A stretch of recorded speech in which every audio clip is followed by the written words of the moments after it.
अस्सलामु अलैकुम वरहमतुल्लाहि वबरकातुहू।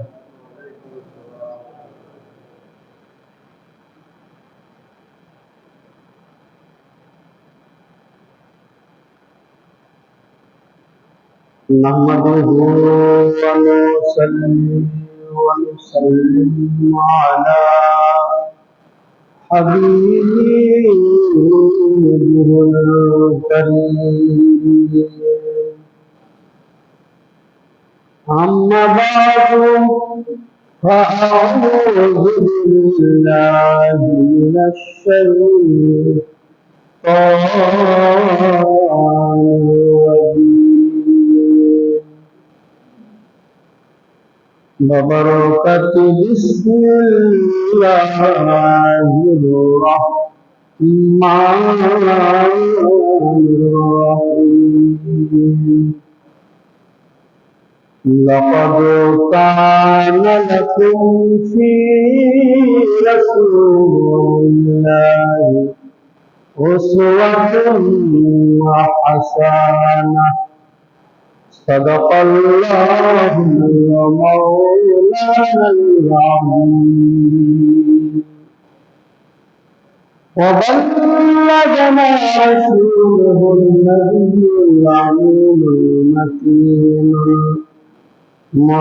मुईनुल करीम। वनहनु अला ज़ालिका लशहीदीन वश्शाकिरीन।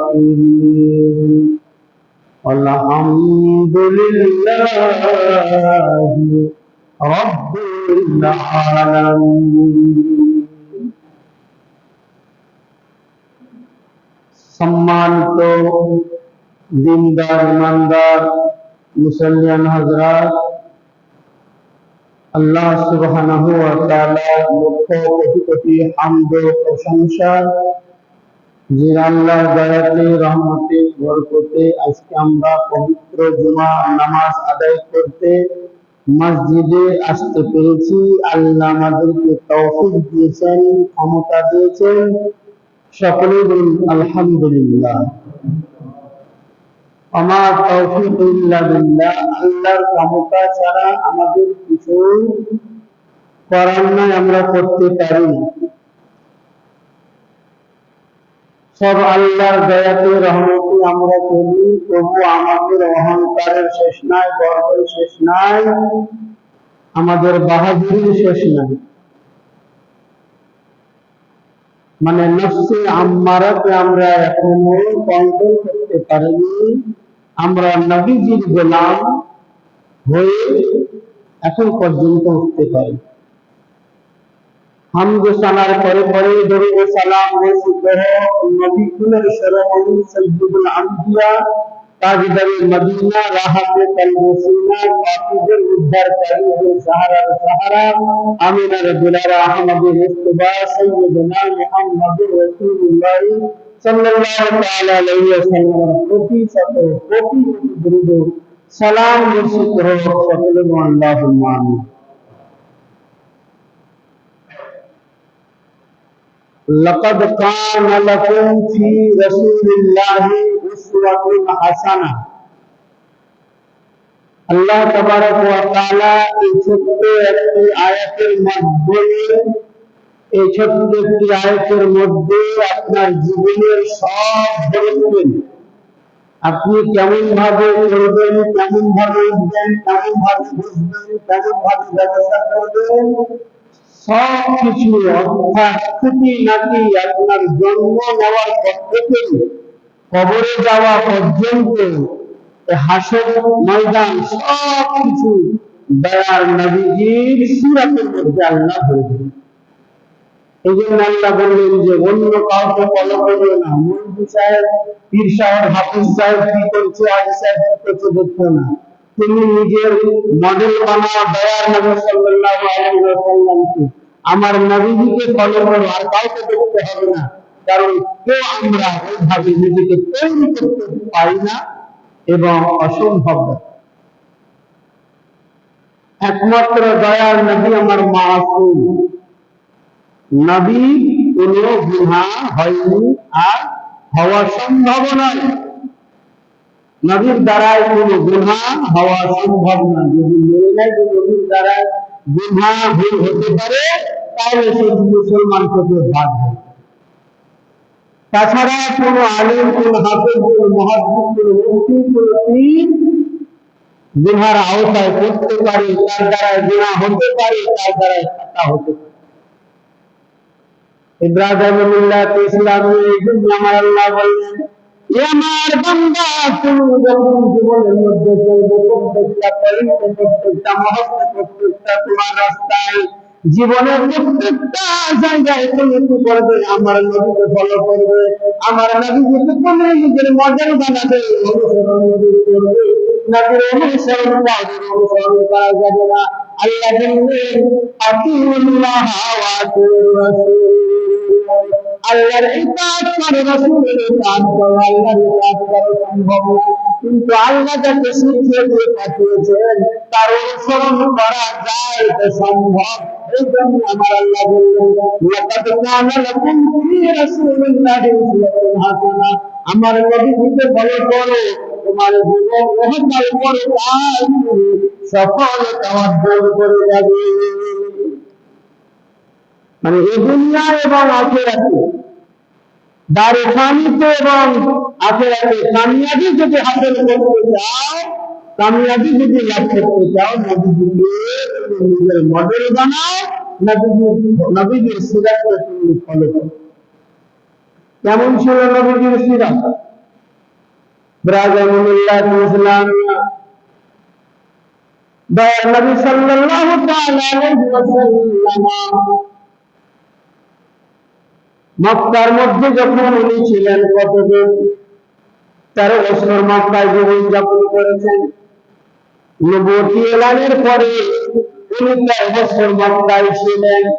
এই 13 বছরের মধ্যে নবীকে আমার শান্তিতে থাকতে দেয়নি। মুসলিমেরা ইহুদিরা নাসারারা সব সময় নবীকে জ্বালাতন করেছে, নবীর দুশমনি করেছে, নবীকে আঘাত দেওয়ার জন্য চেষ্টা করেছে, আঘাত দিয়েছে, শহীদ করে ছাড়েনি। আমার দয়ার নবীকে অনেক জুলুম করেছে, তথাপি নবীকে তারা এমন ভাবে নিজের দিলে মানত, দিল কিন্তু ওদের ছিল,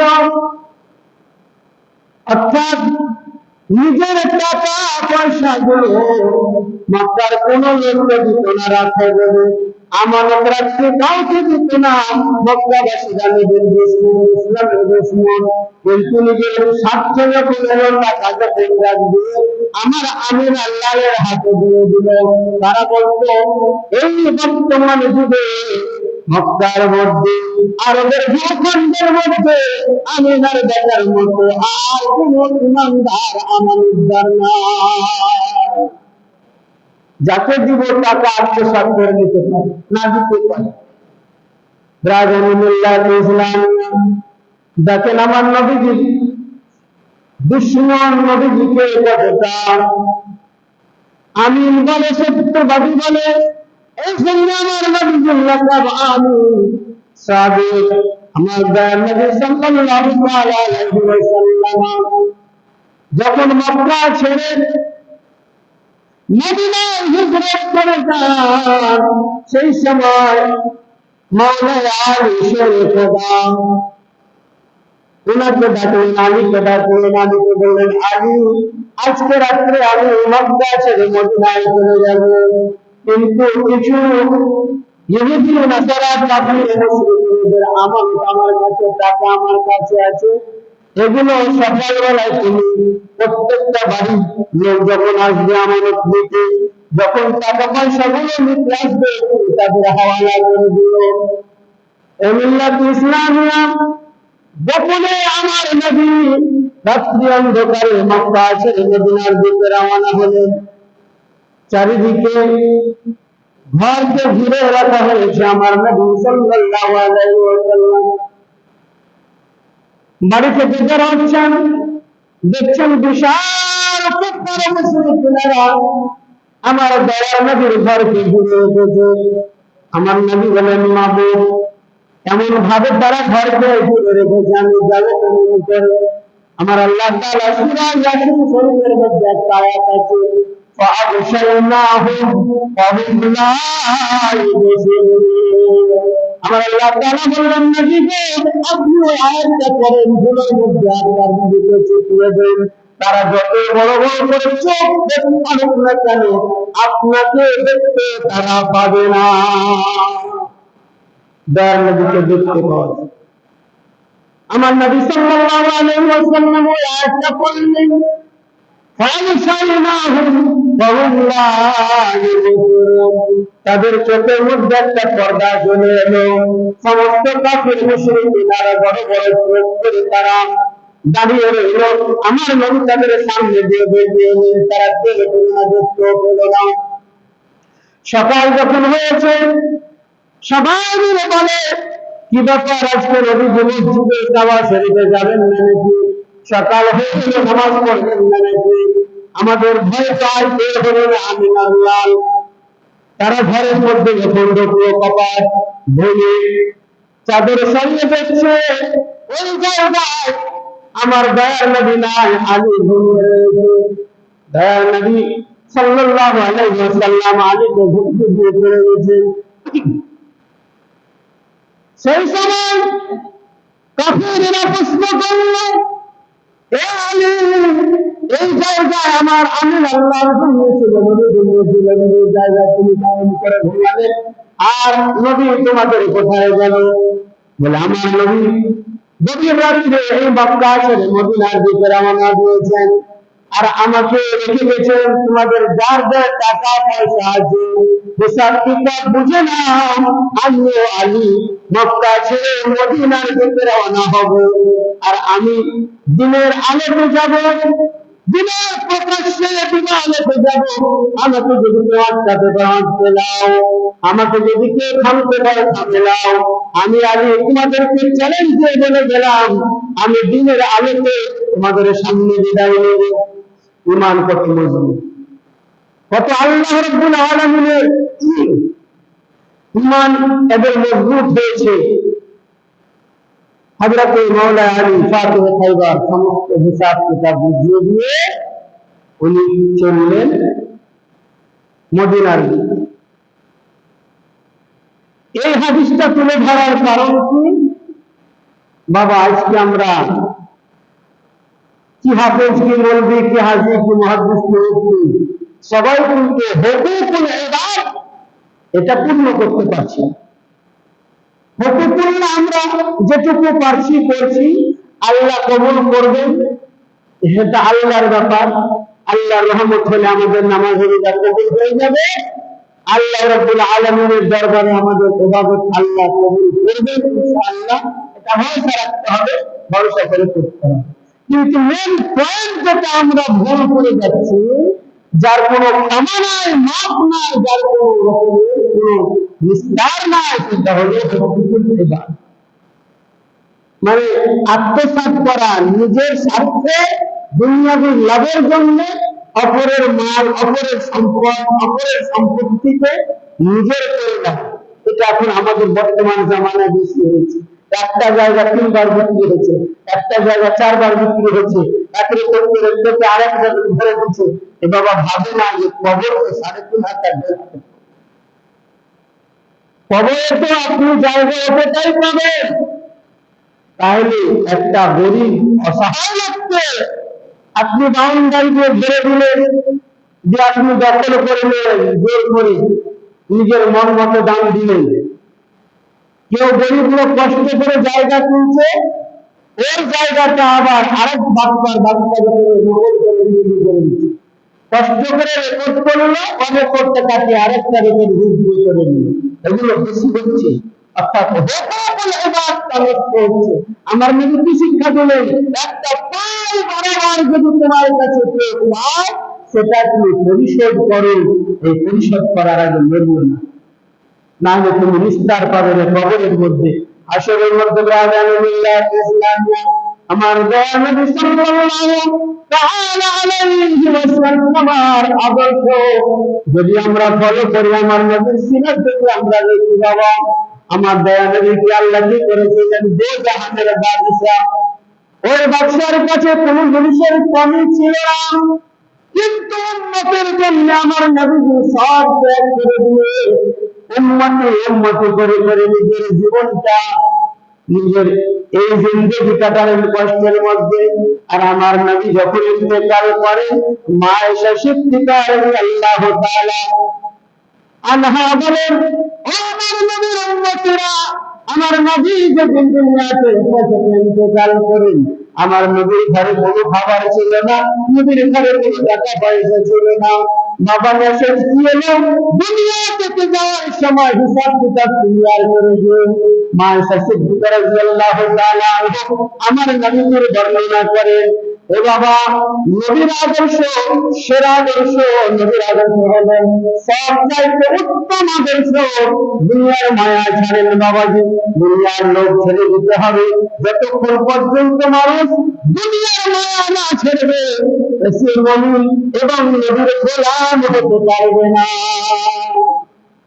আজ আমরা দুনিয়ার মায়া, মানুষের পেট ভরার জন্য কতটা টাকা দর্শক দরকার, ততটা আপনি করেন, অতিরিক্ত করবেন অবশ্যই করেন, কিন্তু হালাল পথে করেন না কেন, নাজায়েজ পথে করে বাবা এই গুনার বোঝাটা মাথায় নিয়ে দেওয়া একটু দরকার।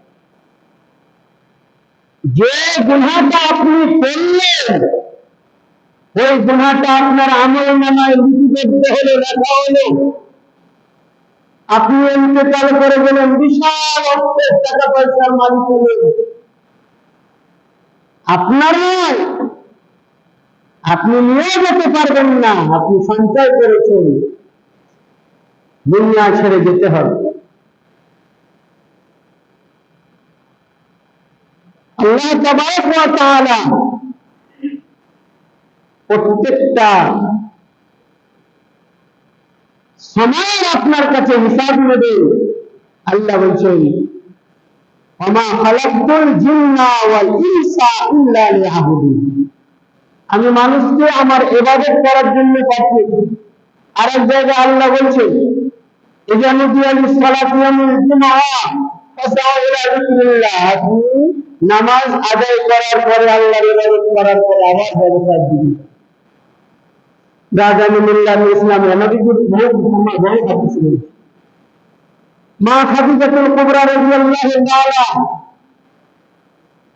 আনহা বলছেন, আমি যখন নবীজিকে বিবাহ করলাম, তো মক্কার মহিলারা, যারা মক্কার ফকিরেরা, গরিবেরা, তারা আমার কাছে এসে বলল, খাদিজা তুমি তোমার সব সম্পদকে আমিনার বেটাকে দিয়ে দিলে, আমরা তোমার কাছে আসতাম অনেক আশা নিয়ে, তুমি আমাদেরকে দিতে ঘোরাফেরা এমন লোকের হাতে দিলে, ও তো সব নিজে আত্মসাৎ করে নেবে। মা খাদিজাতুল কুবরা রাদিয়াল্লাহু তাআলা আনহা বলেছিলেন, হে মক্কাবাসীরা শোনো, আমার স্বামী সাইয়্যিদুল মুরসালিন রাহমাতুল লিল আলামিন, রহমতের ভান্ডার, দেখা গেল নবী আমার মা খাদিজাতুল কুবরার সমস্ত টাকা পয়সাকে মক্কার গরিব এতিমের মধ্যে দিয়েছে। এই জন্য বলে যে আপনি খুব আনন্দ জীবন যাপন করবেন, আপনার পরশে যদি অনাহারে প্রত্যেকদিন থাকে, আপনার একটা সাজদা আল্লাহ কবুল করবে।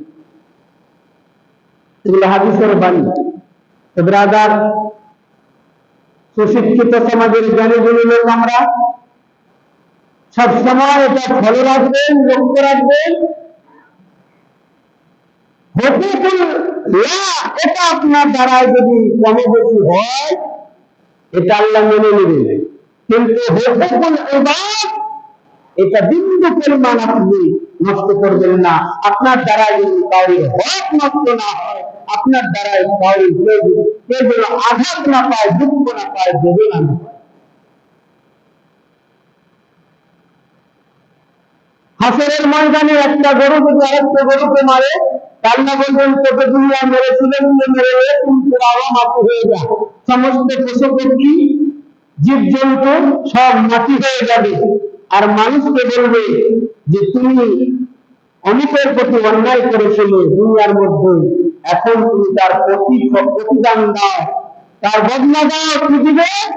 তার আমল যেটা থাকবে, নেক আমল, নামাজ রোজার আমল গুলো, এগুলো আপনাকে দিয়ে পরিশোধ করতে হবে। দেখা গেল যে আমি সারা জীবন মসজিদ করে নামাজ পড়ে, দেখা গেল আমার আমল নামাজ নেকি ফাঁকা হয়ে গেল, আর আমার নেকি নিয়ে আরেকজনা জান্নাতে চলে গেল যারা আমি হক মেরে রেখেছি।